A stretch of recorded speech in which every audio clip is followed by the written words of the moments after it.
बाबूजी आज chapter start करते हैं इलेक्ट्रोकेमिस्ट्री। देखो यार चैप्टर बहुत बढ़िया है, हाँ नो डाउट इसमें। कम से कम कुछ नहीं तो ज्यादा बड़ी बात नहीं कर रहा हूं, कम से कम बेटा 6 से 8 मार्क्स तो आपको ये देगा,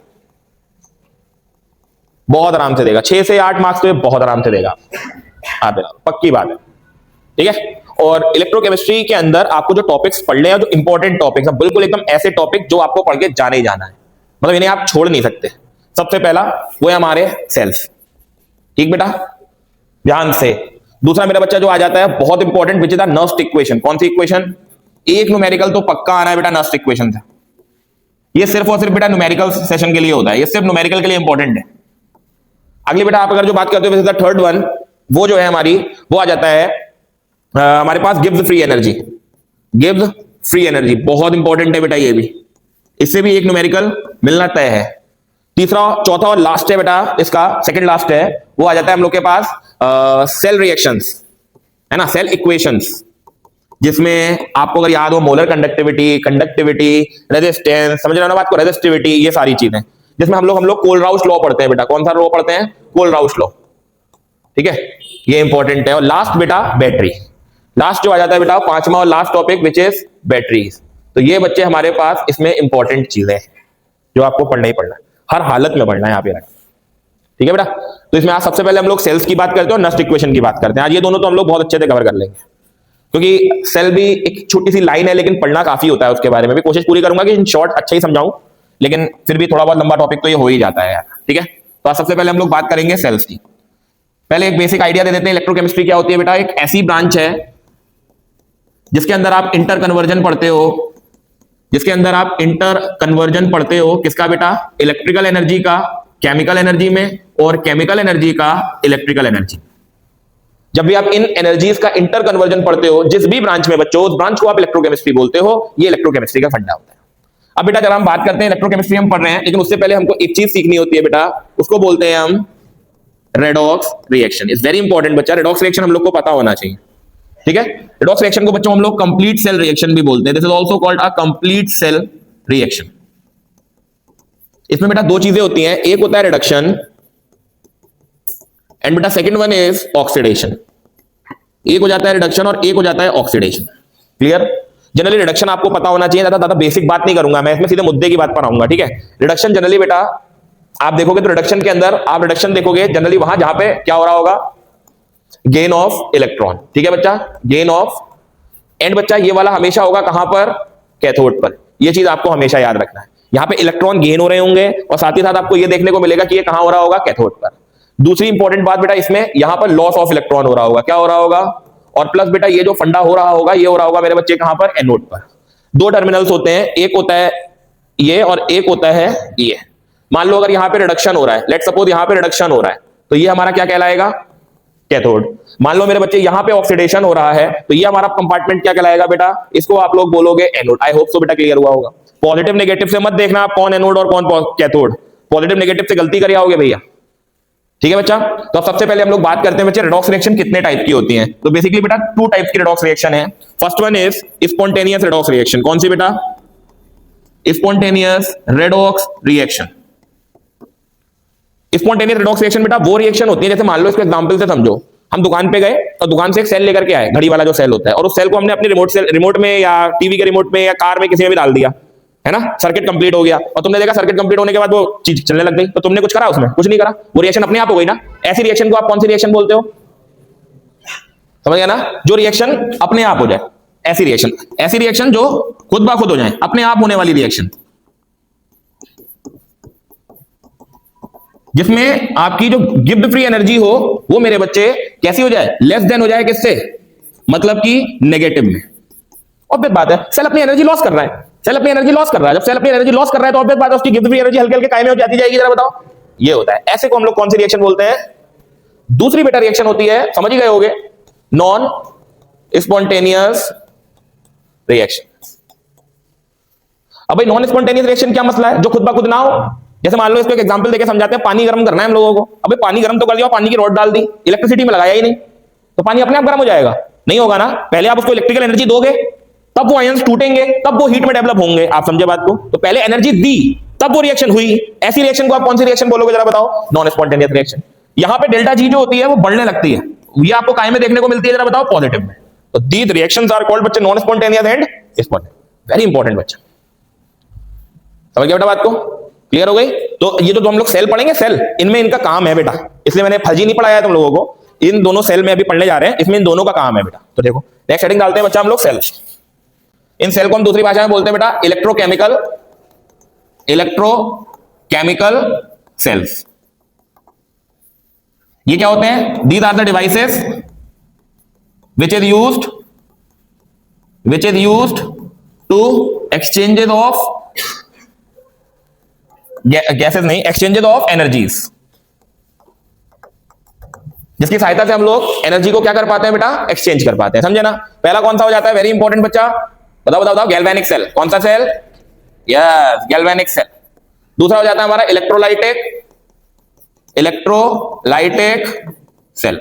तो भाई साहब ये हमारे पास चीजें होती हैं दो। गैल्वेनिक सेल का दूसरा नाम कोई बता सकता है? वोल्टाइक सेल, है ना? It is also called a Daniell cell, और बाद में भी पढ़ लेंगे हम लोग, ठीक है?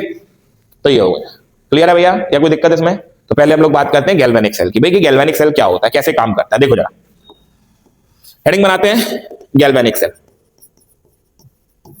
गैल्वेनिक सेल क्या काम करता है सर? ये भैया ये गैल्वेनिक सेल का काम होता है, ध्यान रखना, काम जरूर याद रखा करो। गैल्वेनिक सेल का काम होता है केमिकल एनर्जी को इलेक्ट्रिकल एनर्जी में क्या करना? इलेक्ट्रिकल एनर्जी में कन्वर्ट करना, पहला काम हो गया।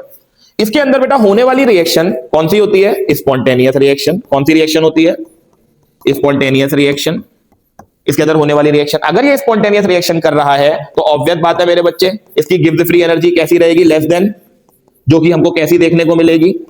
बोलो जी के लिए। अब बताते हैं स्पॉन्टेनियस कैसे करता है। उसके लिए हम लोग थोड़ा सा जरा डायग्राम बनाएंगे, जरा देखो। एक कंटेनर, ठीक है, एक दूसरा कंटेनर।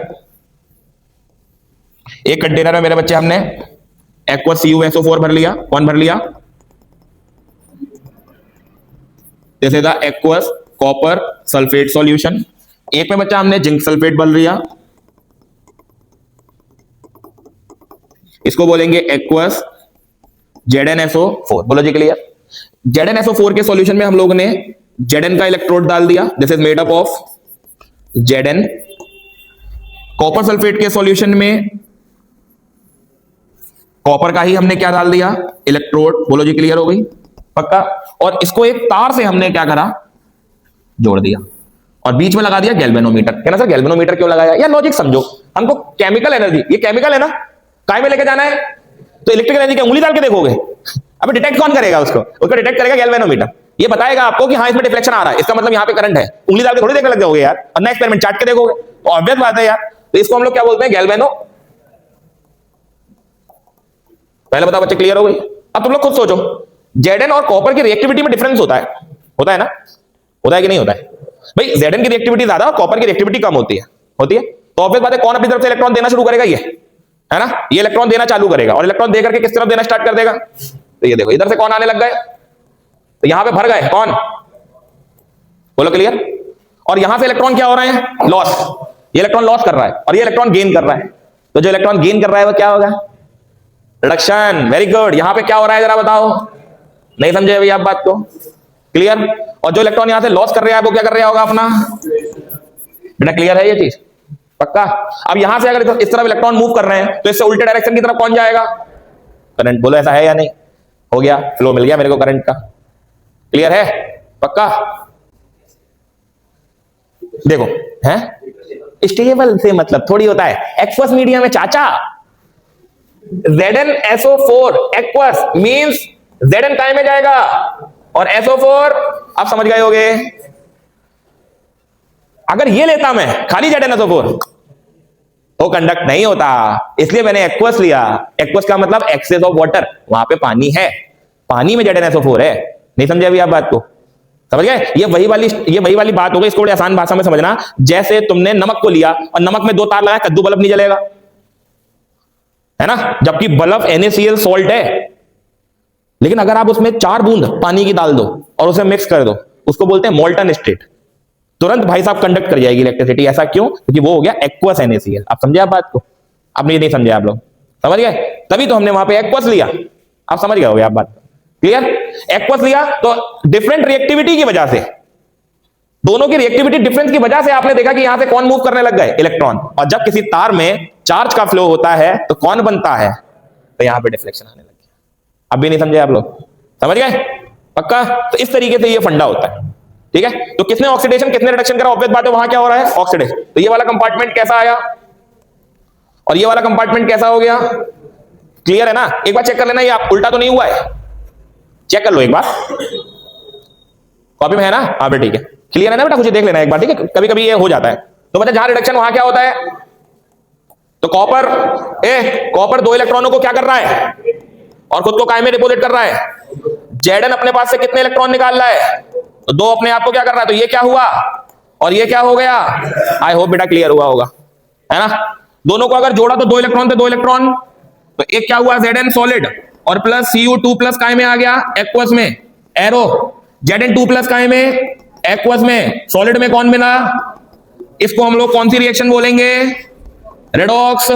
आई होप मेरे बच्चे ये चीज क्लियर हुई होगी अब, पक्का? लेकिन अब जरा सुनो तुम लोग, ये आयंस कब तक इधर उधर घूमेंगे, एक टाइम के बाद तो ये सेल डिस्ट्रॉय फिनिश, क्योंकि सारा चार्ज तो तुम ले गए उधर, नहीं समझे अभी आप बात को?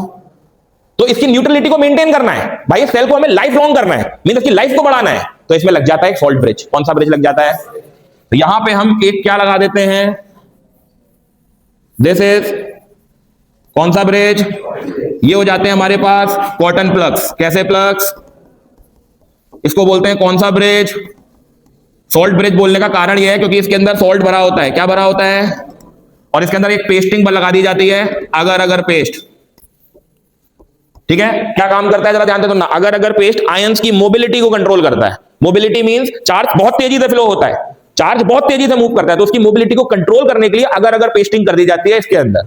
सर कौन सा सॉल्यूशन भरते हैं, इसके अंदर सॉल्यूशन भरते हैं या तो KNO3 या फिर KCl, बाकी आपको जो अच्छा लगे आप भर दो। क्लियर हो गया? तो what is the function of salt bridge, एक मार्क्स में आ गया। What are the function of salt bridge, सबसे पहला सर सेल की न्यूट्रलिटी मेंटेन करने में, फर्स्ट पॉइंट। दूसरा सर मोबिलिटी को कंट्रोल करने में। तीसरा पॉइंट सर सेल की लाइफ को इंक्रीज करने में। इन सब चीजों में किसका काम रहता है भैया, सॉल्ट ब्रिज का काम रहता है। आई होप सो क्लियर हुआ होगा बच्चा, नहीं आई समझ में, क्लियर हो गई? इलेक्ट्रॉन फ्लो क्लियर हो गया, नहीं आया क्लियर? कंडक्शन समझ में आ गया, ये हो गया भैया, आगे बढ़ते हैं भैया, क्लियर हो गया ना? वेरी इंपॉर्टेंट, रेडॉक्स रिएक्शन समझ आ गई, ठीक है? रेडॉक्स रिएक्शन क्या थी इसकी लिख लेते हैं एक बार। Zn था सॉलिड में, कौन सा आयन आया, एरो। Zn गया एक्वस में, कौन सा आयन आया, दिस इज दी कौन सी रिएक्शन बच्चों। आई होप बच्चा क्लियर हो गया होगा, सच्ची सच्ची बताओ, इज दैट क्लियर? नहीं आया समझ में तो मुझे बताओ, क्लियर हो गई ये चीजें, पक्का? अगर एक चीज सोचो, या बार बार हम लोग इतना बड़ा सेल बनाएंगे, या हमें किताब में जो न्यूमेरिकल देगा या पेपर में जो न्यूमेरिकल देगा इतना बड़ा सेल बना के देगा? नहीं, हमको वो शॉर्ट में देगा, हमको वो शॉर्ट समझना है। शॉर्ट क्या होता है जरा ध्यान से देखो, बीच में 2 लाइनें, कौन सी लाइन है, ये 2 लाइन कौन सा ब्रिज डिफाइन करती हैं, ध्यान रखना। ये कौन सी साइड है, राइट साइड, कौन सी साइड है, R for right, R for, ध्यान रखना ये चीज। तो उल्टे हाथ पे अपने आप ही क्या हो जाएगा। आई होप क्लियर हो गया होगा बेटा बात, क्लियर पक्का? ऑक्सीडेशन कहां आ रहा है, देख Zn काय में जा रहा है, Zn2 प्लस में, तो ये ऑक्सीडेशन हो गया। कॉपर 2 प्लस काय में जा रहा है, तो ये क्या हो गया, ये होता है रिडक्शन और ये होता है ऑक्सीडेशन। आई होप क्लियर हो गया होगा मेरे बच्चों, समझ गए? सॉल्ट ब्रिज की राइट साइड पर कौन मिलेगा, सॉल्ट ब्रिज की लेफ्ट साइड पर कौन मिलेगा। आई होप क्लियर हो गई होगी ये बात, नहीं समझे? क्लियर हो गई? ऐसे लिखते हैं। बन भी रही है वीडियो की नहीं? सही बन रही है यार, बाकी पीछे का बैकग्राउंड भी इतना बुरा नहीं है, ठीक ठाक ही है। तो ये तो जाको बोला था हम लोग इस तरीके से बेटा लिखते हैं इन चीजों को, ठीक है? चलो अच्छा मान लो टीचर ने तुमको ये दे दिया, बोले भाई Mn+2 जा रहा है Mn में और आयरन जो है वो जा रहा है Fe2+ में। बोले इसकी सॉल्ट रिएक्शन लिख के दिखाना, इसकी रिएक्शन क्या लिखोगे इसकी जरा बताओ, कहां ऑक्सीडेशन कहां रिडक्शन, इसमें पहले तो ये बताओ। अरमान इसमें ऑक्सीडेशन रिडक्शन वाला कौन है, ऊपर वाला कौन है, रिडक्शन। +2 से 0 पे तरफ जा रहे हो तो ये क्या हुआ, और ये बीच में कौन सा ब्रिज, राइट साइड ऑक्सीडेशन या रिडक्शन। तो Mn+2 कहीं में गया और इधर कौन आ गया, आई होप सो बेटा क्लियर हुआ होगा। क्लियर हो गई बात है? बीच में कौन सा ब्रिज हो गया? सही है ना बच्चा? क्या हो गया? सही तो है? ठीक है भैया, तो ये हो गया बच्चा हमारे पास सॉल्ट ब्रिज का कॉन्सेप्ट। ठीक है, अब हम लोग पढ़ने जा रहे हैं ई सेल। क्या पढ़ने जा रहे हैं? बहुत इंपॉर्टेंट बेटा, इलेक्ट्रोड पोटेंशियल। हम लोग पढ़ने जा रहे हैं ई सेल। ई सेल बहुत सिंपल है, ई कैथोड माइनस ई एनोड, ई कैथोड माइनस ए। सुन लो ना यार एक बार, ये बड़े काम की चीज है यार, वरना फिर तुम लोगों के ना आंसर नहीं आएंगे यार। यहां से बड़ा हम लोग को काम की चीज देखनी है, बहुत काम की चीज, क्योंकि यहां से ना एक एमसीक्यू हमको मिल सकता है एक एमसीक्यू कहेगा ई सेल निकालो। 90% बच्चे ई सेल गलत निकाल के आते हैं, 90%। पहले ई सेल होता क्या है जरा सुनो। ई सेल को हम लोग बोलते हैं इलेक्ट्रोड पोटेंशियल। क्या बोलते हैं बच्चा जी? अभी नोट मत करना, नोट के लिए मैं ये वीडियो डाल दूंगा, कोई दिक्कत नहीं है, पर देख लेना। ई सेल का मतलब होता है इलेक्ट्रोड पोटेंशियल। क्या मतलब होता है? इलेक्ट्रोड पोटेंशियल, जिसको हम सेल ईएमएफ भी बोलते हैं। क्या बोलते हैं? ठीक बच्चा, ये क्या होता है? देखो बेसिक डेफिनेशन देता हूं मैं। एक इलेक्ट्रोड और दूसरी इलेक्ट्रोड, ठीक है, इनके बीच जब आयंस मूव करते हैं तो जो पोटेंशियल डिफरेंस होता है, जो भी पोटेंशियल का डिफरेंस होता है, उनको आप क्या बोलते हो जरा बताओ? Cell EMF. लेट सपोज ये कैथोड है, लेट सपोज ये क्या है? तो मान लो कैथोड पर ईसी बना और मान लो एनोड पर ईए बना। इन दोनों का डिफरेंस क्या कहलाता है? आप समझ गए आप बात को? ई कैथोड, मुझे कौन सा टाइम है बहन का? छुट्टी हो गई, छुट्टी हो गई। तो बेटा E cell is equal to E cathode minus E anode. समझ गया बेटा बात को? क्लियर? कैसे निकालते? कैथोड हमेशा कहां होगा, एनोड हमेशा कहां होगा, बाद में ध्यान रखना। अब हम लोग डेफिनेशन क्या जानते हैं? एनोड, बातें नहीं करो, पहले समझो। कैथोड पर क्या होता है? वेरी गुड, क्या होता है? एनोड पर क्या होता है? देख गलती क्या करके आते हैं बच्चे, क्या होता है? मान लो तुमको ई कैथोड दे दिया 0 पॉइंट, मान लो तुमको ई एनोड दे दिया टीचर ने कितना? 0 पॉइंट। तुम खुश हो गए, तुम लिख के आए E cell is equal to 0 point 0 point 0 point, तुम खुश। लेकिन ये पूरा गलत है, ये गलत है बेटा। अब ये गलत क्यों है? उसका कारण है, उसका कारण मैं आपको समझाता हूं। देखो जरा गलत क्यों है, ध्यान से समझना। देखो लल्ला, कैथोड मतलब रिडक्शन, एनोड मतलब ऑक्सीडेशन, ये चीज क्लियर है? फुल एक मिनट। कैथोड पर इतना, एनोड पर इतना, ध्यान से सुनना। कैथोड पर रिडक्शन होता है ना, इसको बोलते हैं रिडक्शन पोटेंशियल। कौन सा पोटेंशियल? बहुत बढ़िया बात। एनोड पर क्या होता है? ऑक्सीडेशन, तो इसको कौन सा पोटेंशियल बोलेंगे? बोलोगे कि नहीं बोलोगे? एक को बोला तुमने रिडक्शन पोटेंशियल, एक को बोला तुमने ऑक्सीडेशन पोटेंशियल, और तुमने इन दोनों को माइनस कर दिया, इन दोनों को माइनस से जो आंसर आया वो तुम्हारा ई सेल हो गया। ये गलत होता है बेटा, इसको सही कैसे करते हैं जरा समझना। ये जो ई कैथोड माइनस ई एनोड होता है, ये तुम्हारे साथ एक गेम खेलता है। पहला वाला तो रिडक्शन पोटेंशियल ही होगा, समझे? एनोड वाला भी रिडक्शन पोटेंशियल ही होगा। क्या ना भैया, ये तो मजाक है। क्या ना, रिडक्शन पोटेंशियल कैसे बनाएंगे उसके लिए? तो हम तुम्हें बताते हैं इसका तरीका। कुछ मत करो, जो तुमको पॉजिटिव में दिया है उसे तुम निगेटिव कर दो। यानी कि अगर मेरे को ई एनोड पर रिडक्शन पोटेंशियल निकालना है तो मैं माइनस का कितना रखूंगा? समझ गए? यानी कि इसका सही आंसर अब क्या होगा? 0.76 माइनस माइनस का 0 पॉइंट कितना? तो 0.76 माइनस माइनस का 0 पॉइंट कितना? अब जो आंसर आएगा वो करेक्ट आंसर होगा। 90% बच्चा गलत करके आता है इस चीज को, तभी तो मैंने बोला ना कि गलत क्यों करके आता है। हाँ, जो भी है। क्लियर हो गई बच्चा ये बात? क्लियर? तो ये भी कौन सा पोटेंशियल है जरा बताओ? तो रिडक्शन पोटेंशियल कैसे निकालते हैं? स्विच कर दो। जैसे मान लो उसने हमको ऐसे दे दिया,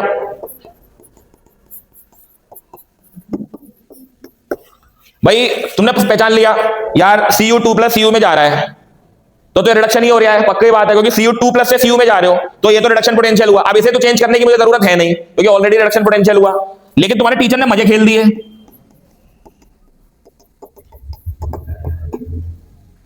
तुम्हारे टीचर ने दे दिया ये, अब कॉपर है और कॉपर 2 प्लस में जा रहा है तो ये ऑक्सीडेशन नहीं हो रहा, तो यानी कि तो ऑक्सीडेशन पोटेंशियल हुआ। और तुम्हें लगाना कौन सा होता है? तो तुम इसके साइन को क्या करोगे? तो इसको जब स्विच करोगे, इसको ऊपर लेके आओगे, इसको नीचे लेके आओगे, तो माइनस का प्लस नहीं हो जाएगा ये? तो वही चीज मैं आपसे कह रहा था बस। इसलिए थोड़ा सा जरा यहां से करना क्वेश्चन को, समझ गया बेटा? ये दोनों के दोनों कौन से पोटेंशियल होते हैं? प्लीज बेटा इसको याद रखना है। ये बस इतनी, ये स्टार्टिंग में ही थोड़ा दिमाग लगना है इस चैप्टर में, बाकी फिर दिमाग लगना ही नहीं है। नस्ट इक्वेशन में तुम्हें लगता है दिमाग लगना, बिल्कुल दिमाग नहीं लगना नस्ट इक्वेशन में। दिमाग जो लगना है तुम्हारा वो इसी में लगना है, क्योंकि जब तुम्हें ई सेल निकालना आ गया तो तुम नस्ट इक्वेशन तो लगा ही लोगे, वैल्यू तो पहचाननी है, और वैल्यू पहचान के बाद वैल्यू रखनी है, कुछ नहीं करना। और अगर तुमने ई सेल ही गलत निकाला, तुम रिएक्शन में यही नहीं पहचान पा रहे हो कैथोड कहां है और एनोड कहां है, कहां रिडक्शन हो रहा है, कहां ऑक्सीडेशन हो रहा है, तो तुम आगे का चैप्टर तुम्हारे लिए बेकार है वो, तो तुम आगे के चैप्टर का 1% भी नहीं कर सकते। आप ये लगा लो, समझे बात को? ये चीज है। तो आई होप क्लियर हुआ होगा। तो एक बढ़िया सा तुम लोग के लिए क्वेश्चन देते हैं और तुम लोग करके देखना। भाई ई सेल क्या होता है, पहले तो फॉर्मूला बताओ सब लोग। ई कैथोड माइनस, अच्छा दोनों में एक चीज, ये कौन सा पोटेंशियल होगा, तो ये वाला भी कौन सा होगा, यस ये वाला भी रिडक्शन पोटेंशियल ही होगा। कैसे निकालेंगे रिडक्शन पोटेंशियल, ऑक्सीडेशन को स्विच कर देंगे। क्लियर हो गई? चलो एक क्वेश्चन देते हैं। लेट सपोज तुमको दे दिया Cu से लेके Cu2 प्लस का दे दिया उन्होंने, बराबर का माइनस का 0.26 वोल्ट, और ई Zn से Zn2 प्लस का दे दिया उन्होंने, कितना आपको Zn2 प्लस से Zn का कितना दे दिया उन्होंने, मान लो आपको 0.76। कह रहा भैया ई सेल निकालो फटाक से, जल्दी बताओ यार। E cell is equal to, सबसे पहले कैथोड वाला देखो, ये दिख रहा है कितना है, माइनस, ये यार ये ऑक्सीडेशन है, स्विच करो प्लस का हो जाएगा, तो 0 पॉइंट कितना, 0 पॉइंट कितना आया, सही है मेरे बच्चे, 0.40 नहीं 0.40, सही है। अरे वो माइनस का स्विच करेगी तो पॉजिटिव भी तो हो जाएगा, सही है। क्लियर हो गई? नहीं समझे अभी आप बात को? ठीक है, आ जाते हैं बेटा जी स्टैंडर्ड सेल ईएमएफ, कौन सा आ जाता है अब, यस स्टैंडर्ड इलेक्ट्रोड पोटेंशियल। कुछ नहीं होता है यार, कुछ नहीं होता है, नॉट लग जाता है ऊपर, बस क्या लग जाता है, E naught cell is equal to E not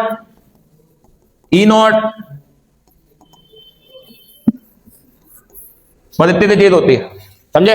क्या बोला मैं, E naught cell is equal to E naught cathode minus E naught, खत्म हो गई बात, समझ गए? मतलब कि ई नॉट सेल को आप ई नॉट कैथोड से, आपने नॉट का मतलब क्या होता है, नॉट का मतलब होता है STP, standard temperature and pressure, ये होता है एसटीपी। मतलब टेम्परेचर लगभग रहना चाहिए 298 या फिर 300, वॉल्यूम रहना चाहिए 22.4 लीटर, कंसंट्रेशन रहना चाहिए 1 मोल, कितनी रहना चाहिए, या 1 m जो लिखना चाहो, और प्रेशर 180 m। ये सारी कंडीशन कौन सी हो जाती है, स्टैंडर्ड कंडीशन। इन कंडीशन पे अगर आपको ई सेल निकालना है तो आपको नॉट लगाना पड़ेगा, यानी कि E naught cell is equal to E naught cathode minus E naught. लेकिन ये चीज नहीं बदलेगी, ये भी रिडक्शन पोटेंशियल और ये भी। आपको ये वाला रिडक्शन पोटेंशियल निकालना है तो सिखा दिया मैंने, आप क्या कर दो उसको साइन चेंज कर दो, नहीं माइनस है तो प्लस कर दो, प्लस है तो माइनस कर दो, लेकिन होश में देख लेना क्या है। हाँ ठीक है, ये नहीं कि भयंकर हर किसी में कर दो चेंज, होश में करना थोड़ा सा जरा। तो क्या कहा है बेटा, पी फॉर प्रेशर, ठीक है ना? मजा आया? वीडियो बनना ही नहीं बनना, ही बन तो रही है यार, मजा आया नहीं आया? सही है। लास्ट टॉपिक कर लेते हैं आज का, नस्ट इक्वेशन, ठीक है? कौन सी इक्वेशन, नस्ट इक्वेशन। चड्डी फाड़ते हैं फिर इसकी। बचा next heading is Nernst equation, NERNST, Nernst equation. यार बहुत इंपॉर्टेंट इक्वेशन है भैया, बहुत ही इंपॉर्टेंट रिएक्शन है, बहुत ही इंपॉर्टेंट है, सबसे ज्यादा इंपॉर्टेंट रिएक्शन है ये है बच्चा, relation between E cell and E naught cell. E cell और ई नॉट सेल के बीच जो रिलेशन इक्वेशन बताती है उस इक्वेशन को हम क्या बोलते हैं, नस्ट इक्वेशन। समझ गए? फॉर्मूला क्या होता है, ध्यान से देखना, सिर्फ फॉर्मूला याद रखना है चड्डियों। देखो E cell is equal to E naught cell minus 0.091 upon n log anode upon, बात खत्म हो गई। ये चेक कर लियो, 0.091 ही है, ठीक है ना? 0.591, हाँ ये जरा याद दिला दियो, या कभी कभी हम भूल जाते हैं। कितनी है, 0.0591 अपॉन, ले भैया धर धर धर धर, आटे काट गया, यही इक्वेशन है भैया, ठीक है? वेयर करके हर चीज लिखो। लॉन्डो इधर देखो, ई सेल को हम क्या लिखेंगे, E cell is equal to cell EMF. कौन सा ईएमएफ? ई नॉट सेल को क्या लिखेंगे? Standard cell EMF. एन को क्या लिखेंगे? Total charge. वो निकालना सिखाऊंगा तुम लोग को। ये ब्रैकेट एनोड का मतलब कंसंट्रेशन ऑफ क्या लिख सकता हूं? Concentration of element at anode. और कैथोड पर क्या होगा? कंसंट्रेशन ऑफ एलिमेंट एट, ले भैया जी, इन ये स्क्वायर ब्रैकेट का मतलब पता है क्या होता है? इन स्क्वायर ब्रैकेट का मतलब होता है कंसंट्रेशन।